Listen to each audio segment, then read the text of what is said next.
Selamat bertemu kembali dalam renungan hari ini saudara-saudara.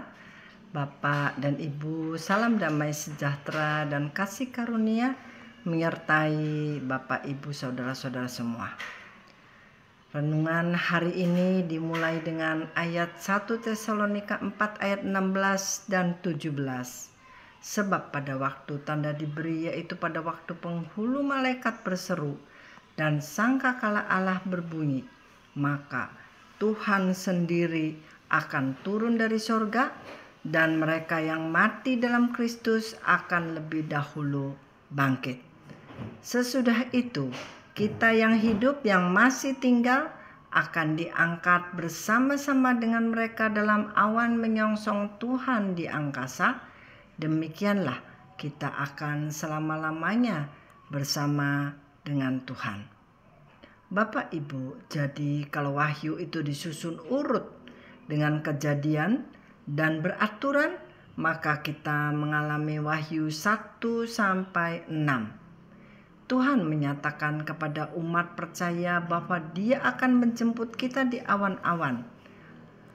Kapan? Yaitu di Wahyu 7 sampai 9 yang mengatakan, kemudian daripada itu aku melihat sesungguhnya suatu kumpulan besar orang banyak yang tidak dapat dihitung banyaknya, dari segala bangsa dan suku dan kaum dan bahasa, berdiri di hadapan tahta dan di hadapan Anak Domba, memakai jubah putih dan memegang daun-daun palem di tangan mereka. Tentang pengangkatan ini hanya ayat-ayat ini yang ada, saudara, dan ayat-ayat di dalam perjanjian baru yang lain merupakan batasan-batasan yang Tuhan berikan untuk pedoman hidup kita. Apakah syaratnya pengangkatan ini? Yaitu yang masih hidup dan masih tinggal. Sementara hanya itu yang dinyatakan kepada kita, yaitu umat percaya yang masih hidup dan yang masih tinggal akan diangkat bersama-sama dengan yang sudah meninggal dalam awan menyongsong Tuhan di mana? Di angkasa. Penghakiman sepenuhnya di tangan Yesus Kristus. Hanya Dialah yang tahu hati seorang manusia. Dan kekurangan manusia tersebut mempunyai seberapa pengaruh seberapa besar untuk dia ikut di rapture atau tidak. Biarlah kita tinggalkan penilaian kepada Dia. Kita percaya bahwa Tuhan Yesus penuh kasih karunia. Dia telah mengabaikan seluruh pekerjaan buruk manusia. Sebab kalau semua dihitung sesuai kesucian dan kekudusan, siapakah di antara manusia yang dapat dirapture? Standar surgawi begitu tinggi sehingga tidak seorang pun manusia dapat memenuhinya. Selain itu, ayat di Yakobus mengatakan, sebab barang siapa menuruti seluruh hukum itu tetapi mengabaikan satu bagian daripadanya, ia bersalah terhadap seluruhnya. Kita ambil dari Roma 3 ayat 27.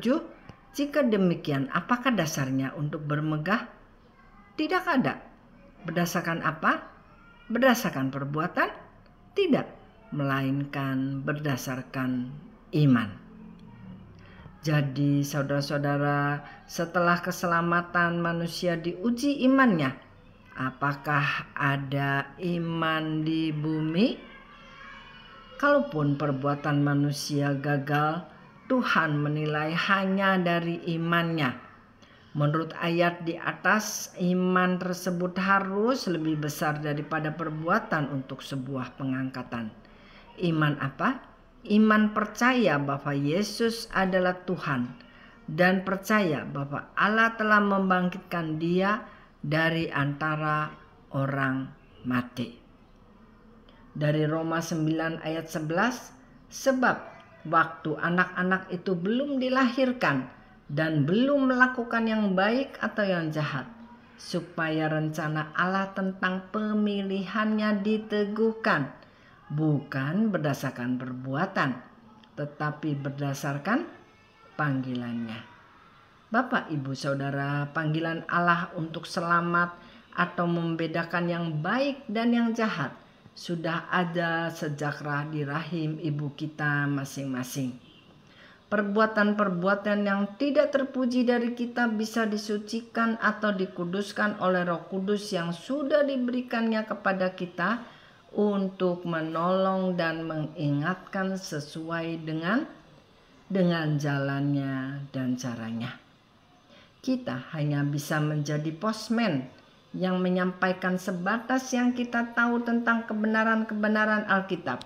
Tetapi sesungguhnya Roh Kuduslah yang bekerja di hati orang itu. Hormatilah atau respeklah selalu kepada Tuhan. Biarlah Dia yang menganugerahkan kasih karunia-Nya untuk mengenal Dia dengan benar.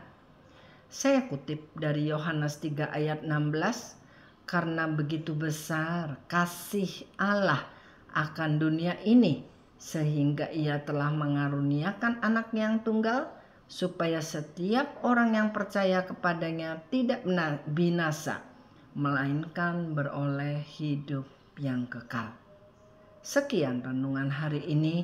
Tuhan kiranya menolong kami semua agar selalu duduk dalam lindungan yang maha tinggi dan bermalam dalam naungan yang maha kuasa. Amin.